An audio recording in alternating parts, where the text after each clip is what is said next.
Okay. All right. Hi, my name is Julie Kancler. I teach 11th grade chemistry at the Dayton Regional STEM School. All right, so the mini project that I did that had a driving question, and the driving question was, which is better solution for preventing the spread of COVID-19, whether you should be using hand sanitizer or soap and water in hand washing, and both of those could be considered a chemical solution. So students had to investigate which would be more effective. And the purpose of this, well, other than the obvious, it's in their faces all the time as far as the news right now, um, was really for them to sit back and think about uh, this from a chemical standpoint. I wanted to introduce the concept of solutions in chemistry. So they were looking for words like solubility and polar and nonpolar and hydrophobic and hydrophilic. So those were more learning targets that I was interested in. I also wanted to, I don't know that I was really introducing, but refreshing their minds on how you read a peer-reviewed journal article and how you would do an in-text citation on that, which if you chose to write an essay, and then give them an opportunity to sort of like dig a little bit into more of the news that's out there right now and keep that very relevant for them. But there was this, like, in the back of my head, I also wanted them to know the proper way to wash their hands. Yeah, right. So the assignment itself was they had a choice. They could write a 2 to 3 paragraph essay, and that would be for me as an audience. They could do a TikTok video, which really would be a DRSS student body audience. TikToks are pretty popular right now. That was like a top choice for a lot of students. Okay.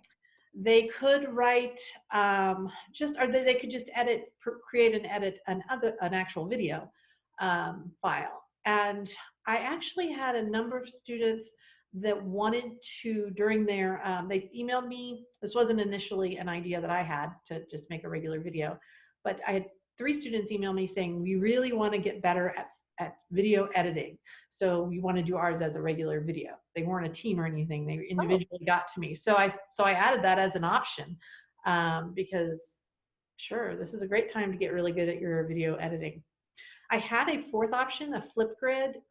It just wasn't, we don't use much Flipgrid in my class, so it wasn't like an easy go-to for them. Got it. Like TikTok was, or an essay Right. might be. So yeah, so they jumped in with the research. I gave them, probably about 5 or 6 good sources, both government websites like the World Health Organization and CDC's website, as well as peer-reviewed journal articles that had good information in them. And then a warning that they could find other articles, but when you start to research, you find there's a lot of articles out there that have been put into trade magazines that aren't necessarily peer-reviewed journal articles, but are sponsored by a specific company. So they're definitely biased, and they needed to watch out for those. And they had how long to complete this? This was a 1-week project. We gave them a breakdown of time for the actual class. It looked like it was going to take them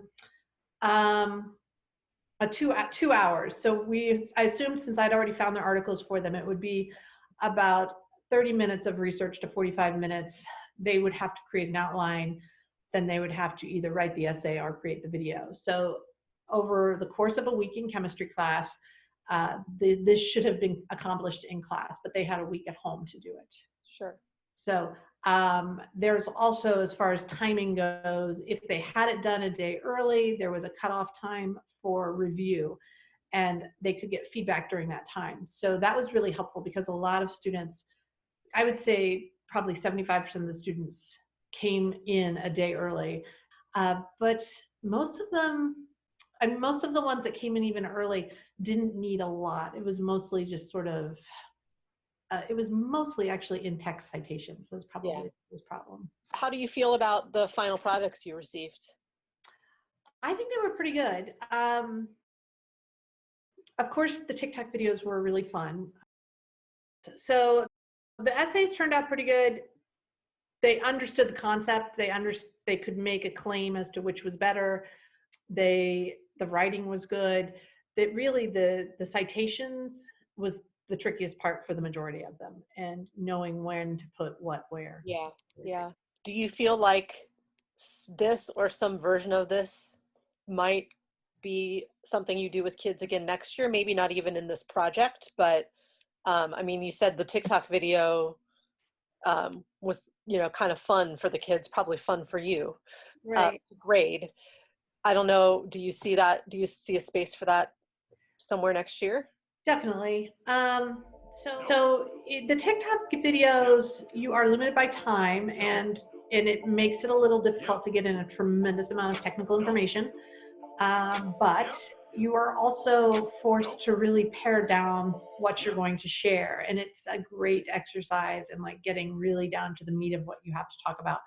So, so I feel like there's a big advantage in that. Hmm. And yeah, I would definitely do something like this, maybe a little bit long. If I were in the classroom, it would be a longer project, a bigger, more research, Hmm.